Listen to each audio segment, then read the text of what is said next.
Good morning students. APS school Kathumar की online classes में आप सभी का स्वागत है।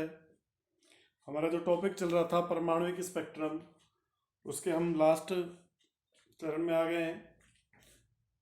पिछली क्लास में हमने स्पेक्ट्रम के बारे में देख लिया था। हाइड्रोजन के स्पेक्ट्रम में या स्पेक्ट्रम में कौन कौन सी श्रेणियां प्राप्त होती हैं ये भी देख लिया था। स्पेक्ट्रम प्राप्त क्यों होता है?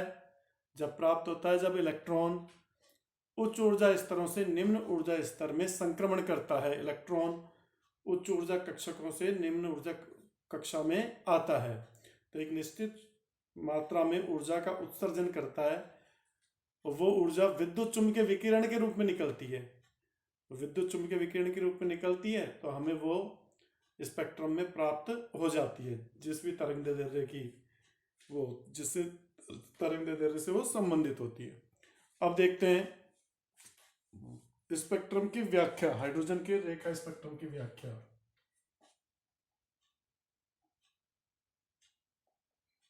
स्पेक्ट्रम की व्याख्या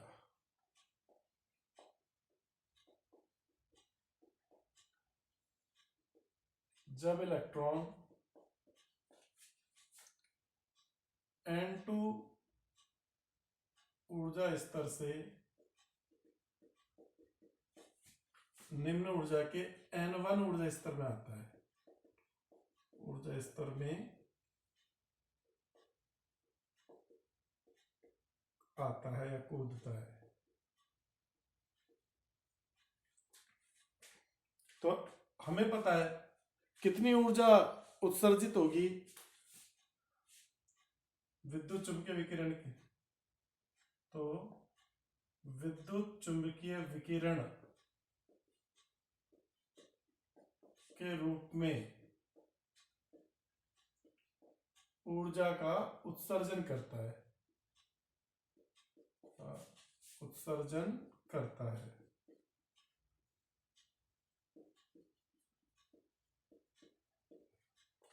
अब ऊर्जा कितनी ऊर्जा का उत्सर्जन करेगा? तो डेल्टा ई बराबर में En2 माइनस En1, मतलब दोनों ऊर्जा स्तरों की ऊर्जाओं का अंतर।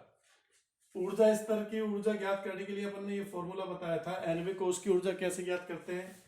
-13.6 into Z square upon N square electron volt में।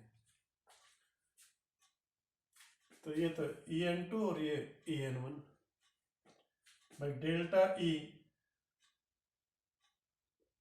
बराबर क्या होता है? बोर के उससे En2 -13.6 जेड। हाइड्रोजन के लिए अगर मैं निकालूं तो हाइड्रोजन के लिए जेड का मान 1 होता है, तो जेड तो सेम रहेगा, बस ये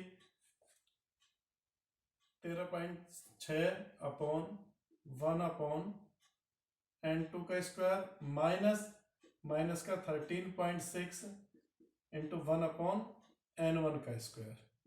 अब देखो माइनस माइनस प्लस हो जाएंगे, तो डेल्टा ई बराबर माइनस का 13.6 इंटू 1 अपॉन N2 का square plus 13.6 into 1 upon N1 का स्क्वायर। अब यहां पर देखिए आप कॉमन ले लेंगे प्लस 13.6 को, डेल्टा ई बराबर प्लस, अब तो ये प्लस हो गया, प्लस 13.6 और ये N1 स्क्वायर और ये माइनस का है तो इसको लिख देंगे इंटू 1 अपॉन N1 का स्क्वायर माइनस 1 अपॉन N2 का स्क्वायर। तो ये आपका फॉर्मूला बन गया जब किसी कोश से उच्च ऊर्जा स्तर से निम्न ऊर्जा स्तर में आते हैं। अब देखिए वो फॉर्मूला कैसे बनेगा जो मैंने आपको एक फॉर्मूला लिखाया था तरंग संख्या वाला, न्यू बार या 1 अपॉन लैम्बडा बराबर 109,677 इंटू 1 अपॉन ये वाला N1 का square minus 1 upon N2 square. ये यहीं से आएगा बच्चों, तो ये फॉर्मूला बन गया। अब हमको पता है, अपन ने पढ़ा है कि विद्युत चुम्बकीय विकिरण की ऊर्जा E बराबर में क्या होता है? Hc अपॉन लैम्बडा, ये होता है। विद्युत चुंबकीय विकिरण की ऊर्जा E बराबर क्या होता है, Hc अपॉन लैम्बडा। तो ये जो ऊर्जा उत्सर्जित हो रही है इसके लिए भी अपन लिख सकते हैं Hc अपॉन लैम्बडा बराबर 13.6 इंटू 1 अपॉन n1 का स्क्वायर माइनस 1 अपॉन n2 का स्क्वायर, ये लिख सकते हैं। अब देखो मैं अगर इस वाली समीकरण को यहां पर इस 13.6 को Hc से ही गुणा कर दूं और Hc से ही भाग दे दूं तो इस समीकरण पे शायद कोई फर्क नहीं पड़ेगा। देखो बच्चों मैं क्या कर रहा हूं, ध्यान से देखना। मैं इस समीकरण को Hc से ही गुणा किया है और Hc का ही भाग दे दिया। अब देखो Hc से तो ये Hc से ये Hc कट गया, क्या बचेगा अपने पास इधर 1 अपॉन लैम्बडा बराबर 13.6 अपॉन इंटू Hc गुणा 1 अपॉन n1 का स्क्वायर माइनस 1 अपॉन n2 का स्क्वायर। Hc का मान आपको पता है 6.62 इंटू 10 की power minus 34 joule into second, और c का मान प्रकाश का वेग 3 गुणा 10 की घात 8। इनके मान रख दो और इसको जब हम काटते पीटते हैं मान रखकर तो ये आ जाता है 1 अपॉन लैम्बडा को तरंग संख्या बोलते हैं न्यू बार बराबर 109,677 इंटू 1 अपॉन n1 का स्क्वायर माइनस 1 अपॉन n2 का स्क्वायर सेंटीमीटर इनवर्स। तो ये आपका फॉर्मूला आ गया। देखो वो फॉर्मूला कहां से आया था बच्चों, ऐसे आया था। इसमें अपन ने यहाँ पर तो बोर अवधारणा लगा ली। बोर अवधारणा लगाने के बाद अपन को पता है E बराबर Hc अपॉन लैम्बडा होता है, उससे अपन ने ये फॉर्मूला ड्राइव कर लिया। ये 109,677, इसकी जगह अपन R भी लिख देते हैं 1 अपॉन लैम्बडा बराबर R 1/n1 का स्क्वायर माइनस 1 अपॉन n2 का स्क्वायर। R क्या है, रिडबर्ग नियतांक बोलते हैं इसको, रिडबर्ग नियतांक। तो ये फॉर्मूला कैसा है, ये फॉर्मूला का डेरिवेशन है, इसका स्क्रीनशॉट ले लीजिए बच्चों। ये फॉर्मूला का डेरिवेशन है। अब इसके बाद शॉर्ट ट्रिक बताऊंगा दो, जिनसे आप इन क्वेश्चनों को करोगे। इसका स्क्रीनशॉट ले लीजिए पहले।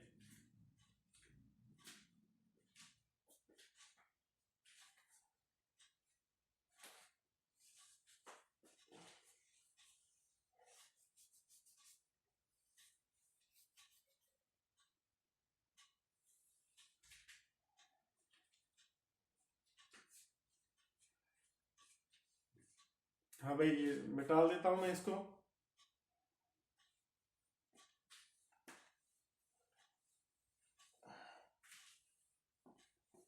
एक छोटा सा डेरिवेशन है, वैसे मुश्किल पूछेगा एग्जाम में, लेकिन आपको पता होना चाहिए कि किस प्रकार से बोर के मॉडल से अपन ने स्पेक्ट्रम की व्याख्या की थी, स्पेक्ट्रम की तरंग संख्या के लिए फॉर्मूला ड्राइव किया था।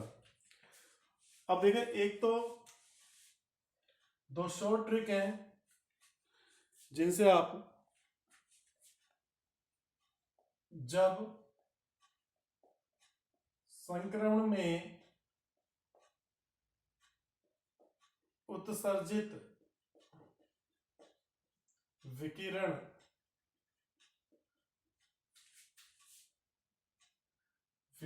की तरंगदैर्घ्य दी गई हो तो ऊर्जा कैसे ज्ञात करेंगे, उस विकिरण की ऊर्जा ज्ञात करना।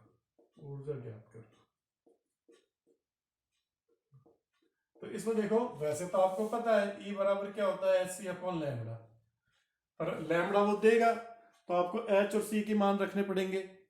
H के मान 6.62 इंटू 10 की पावर माइनस 34 इंटू C के मान 3 गुणा 10 की घात 8।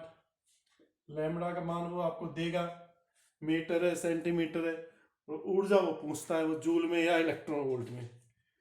तो बार बार आपको कैलकुलेशन ना करनी पड़े, एच और सी के मान रखकर मैंने पहले ही फिक्स कर दिया है, तो वो आपको ध्यान में रखने हैं। कैसे ध्यान में रखने हैं? E बराबर E इलेक्ट्रॉन वोल्ट में, ऊर्जा इलेक्ट्रॉन वोल्ट में निकलेगी। कैसे निकलेगी? एच सी का मान रख के अपन ने कैलकुलेशन कर ली, 12375 अपॉन लैम्बडा। लैम्बडा का मान आपको एंगस्ट्रॉम में रखना है, तो आपको ऊर्जा इलेक्ट्रॉन वोल्ट में मिल जाएगी। यहाँ पे नहीं, ऊर्जा किस में मिल जाएगी? इलेक्ट्रॉन वोल्ट में। ये एक शॉर्ट ट्रिक है जो आपको ध्यान में रखनी है। अगर वो आपको ऊर्जा दे दे इलेक्ट्रॉन वोल्ट में, तरंग दैर्ध्य पूछे, तो इसका उल्टा कर देना, लैम्बडा बराबर 12375 अपॉन ऊर्जा किसमें? इलेक्ट्रॉन वोल्ट में। तो आपको तरंग दैर्ध्य उसमें मिल जाएगी एंगस्ट्रॉम में। ठीक है ना? तो ये ट्रिक आपको ध्यान में रखनी है। ये डायरेक्ट के लिए कब? जब आपको वो ऊर्जा या तरंग दैर्ध्य देता है और कोई चीज पूछता है, तो सीधे ही ये इतनी कैलकुलेशन नहीं करनी पड़ेगी, डायरेक्ट ये कैलकुलेशन कर लेना, वरना फॉर्मूला तो यही लगेगा। इसी फॉर्मूले से बनी है ये इनको गुणा भाग करके इलेक्ट्रॉन वोल्ट का में बदल कर जूल से इलेक्ट्रॉन वोल्ट में बदल के अपन ने ये निकाली है। ठीक है ना? तो इस ट्रिक को नोट कर लो। और एक दूसरी चीज क्या ध्यान में रखनी है आपको, आर का मान तो आपको पता है 109,677 सेंटीमीटर इनवर्स होता है, ये तो आपको पता है। लेकिन 1/r का मान ज्यादा इंपॉर्टेंट है, इससे ज्यादा 1/r का मान होगा 911 एंगस्ट्रॉम। 911 एंगस्ट्रॉम, इसको ध्यान में रखना। 911 या 912 ये आपको ध्यान में रखना पड़ेगा।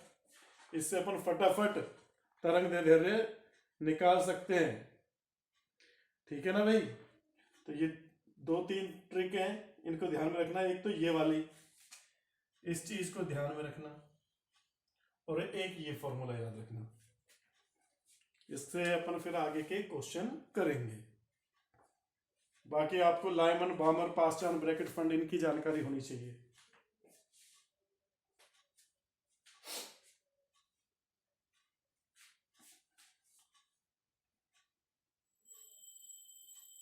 हाँ भाई, देखिए अब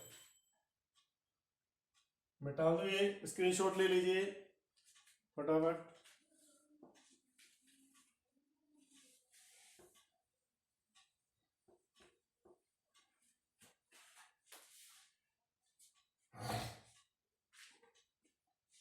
जैसे क्वेश्चन दिया हुआ है कि बामर श्रेणी की पहली व तीसरी रेखा की तरंग दैर्ध्य ज्ञात करो। क्वेश्चन क्या है आपका? बामर श्रेणी की पहली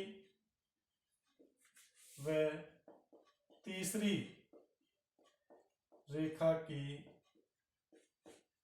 तरंग दैर्ध्य ज्ञात करो। तरंग दैर्ध्य ज्ञात करो।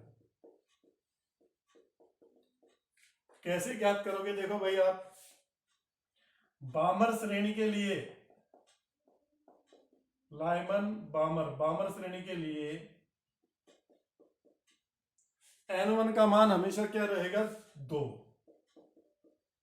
और n2 का मान क्या होता है? 3, 4, 5, 6 ऐसे।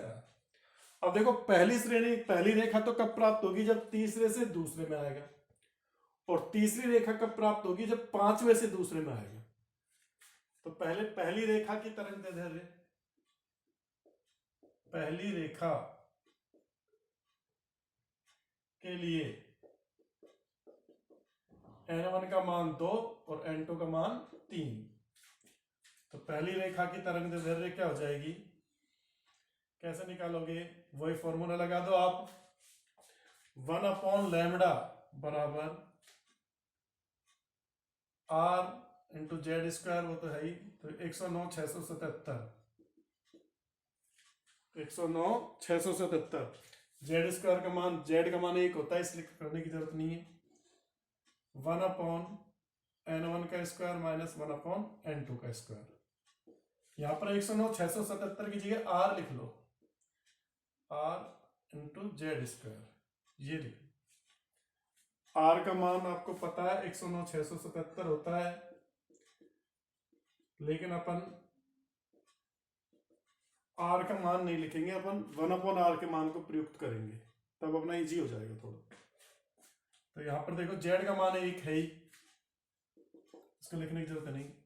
1/λ बराबर r, n1 का मान कितना है 2, तो 2 का स्क्वायर 4, माइनस n2 का मान कितना है 3, 3 का स्क्वायर 9। एलसीएम लोगे कितना आ जाएगा, 9 चौक 36, 4 नाम 36, 9 चौक 36, 9 में से 4 गए 5। 1/λ बराबर ये आ गए 5 इंटू r अपॉन 36। पर मेरे को क्या चाहिए, मेरे को 1/λ थोड़ी चाहिए, मेरे को तो लैम्बडा चाहिए। लैम्बडा करूंगा, इसको उल्टा करूंगा तो ये भी उल्टा हो जाएगा। लैम्बडा बराबर क्या हो जाएगा, 36/5 इंटू 1/r। अब देखो 1/r का मान मैंने आपको बताया था 911 एंगस्ट्रॉम। कैलकुलेशन को इजी करने के लिए अपन 912 कर देते हैं, फर्क नहीं पड़ेगा, लगभग वही आंसर आएगा, 1-2 पॉइंट का कोई फर्क नहीं होता। तो यहां पर लैम्बडा बराबर क्या हो जाएगा, 36/5 इंटू 912। इस कैलकुलेशन को कर लीजिए तो आपका आंसर आ जाएगा। वैसे देख लो, 5 × 30 5 7 35, 2 बचे 7.2, 7.2 को 912 से गुणा कर लीजिए, या 7 को ही गुणा कर लीजिए, क्योंकि अपन ने एक यहाँ पे बढ़ाया था तो 1.2, वही चीज आ जाएगी। 912 इंटू 7 करोगे तो 7 दूनी 14, हंस लगी 1, 1 8, 7 9 63, 6384 एंगस्ट्रॉम। ये लैम्बडा आ गया 6384 एंगस्ट्रॉम। ये तो पहली रेखा है। अब अपन को कौन सी ज्ञात करनी है, तीसरी रेखा और ज्ञात करनी है। तीसरी रेखा के लिए क्या करोगे, देखो ये तो पहली रेखा की आ गई। तीसरी रेखा के लिए, तीसरी रेखा के लिए n1 का मान तो वही रहेगा 2।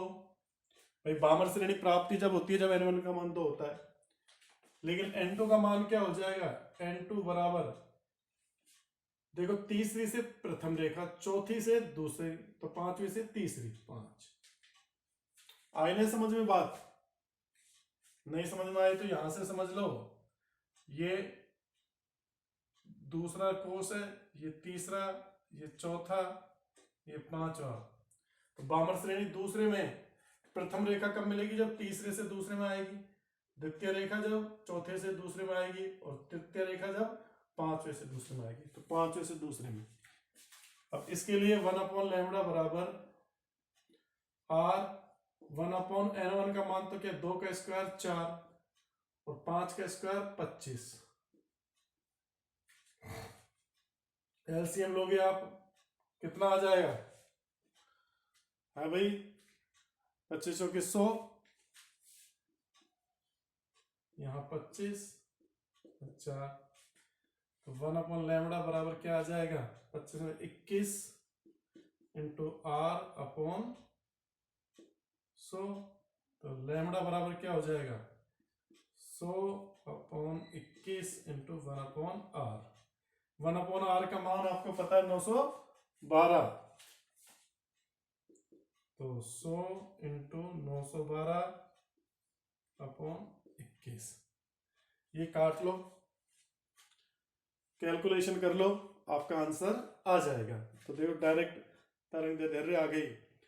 अपन ने बुक के मेथड के बजाय अपना मेथड बना लिया, क्योंकि 109 677 से इनको गुणा भाग करते आपको ज्यादा कैलकुलेशन करनी पड़ती, यहाँ इजी कैलकुलेशन हो गई है। ठीक है ना भाई, ये लगभग 4 बार जाएगा, 4.5 कुछ ऐसा आएगा। 20 चौके 80, 84 हो गया। हाँ, और वो हो जाएगा 4.7 की 4.7 आएगा। 4.7 को 9 से 12 से गुणा कर देना तो आपका आंसर आ जाएगा।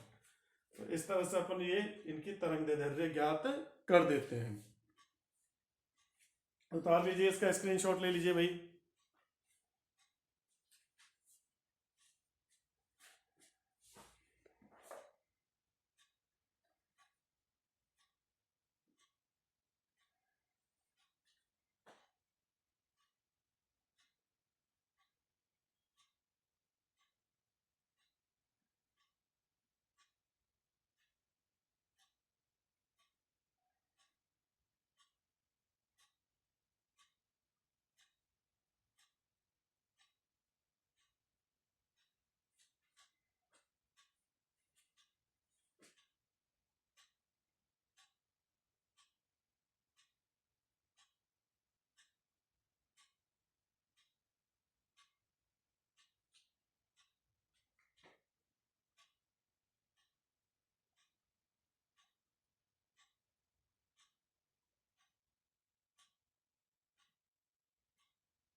हाँ भाई, उतार लिया। एक और क्वेश्चन देखते हैं।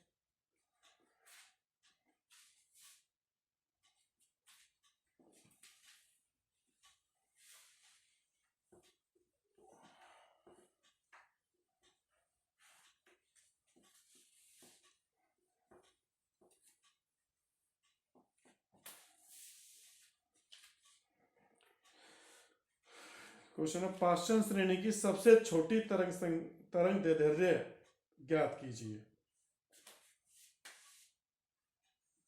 पाश्चान श्रेणी की पाषाण श्रेणी की सबसे छोटी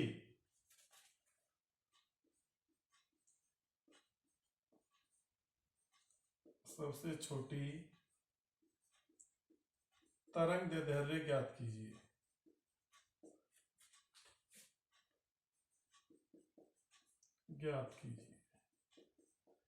देखो, मैंने बताया था सबसे छोटी तरंग दैर्ध्य तो ऊर्जा का अंतर क्या होगा, सर्वाधिक होगा।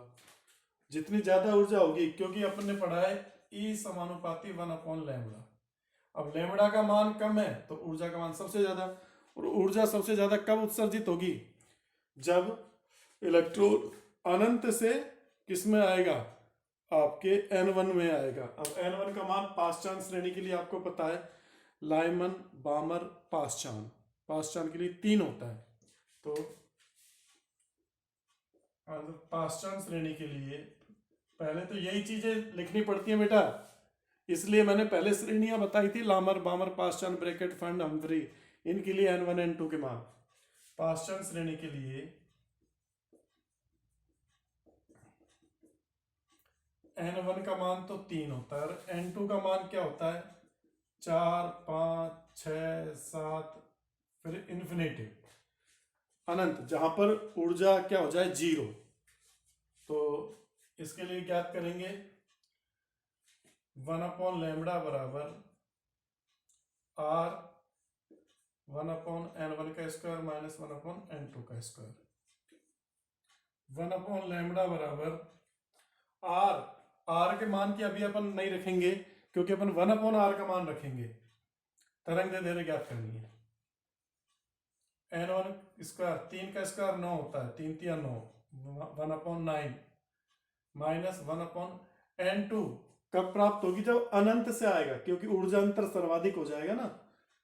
ऊर्जा का अंतर सर्वाधिक है तो ज्यादा ऊर्जा उत्सर्जित होगी। तो इस समय ऊर्जा का अंतर क्या रहेगा, सबसे ज्यादा रहेगा।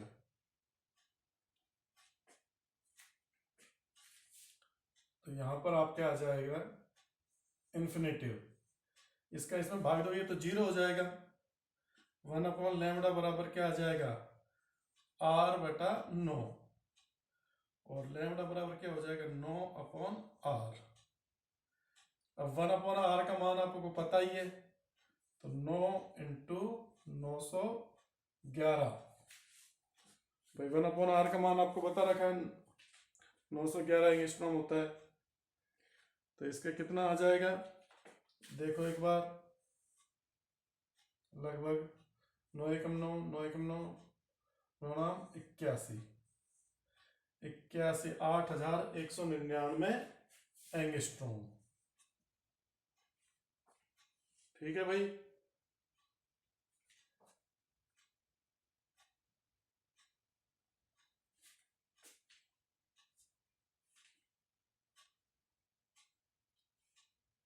एक बार इधर और देख लेते हैं, 109 677 में 9 का भाग दो एक बार, 9 × 9 9 × 9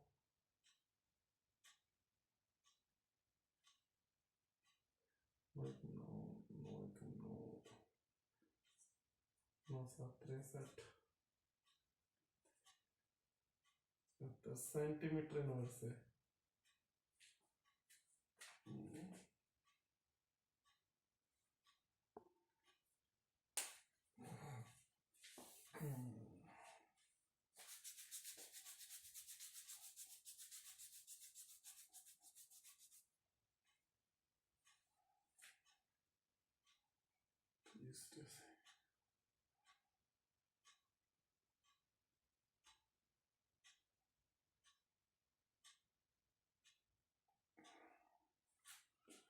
उतार लिया भाई ये।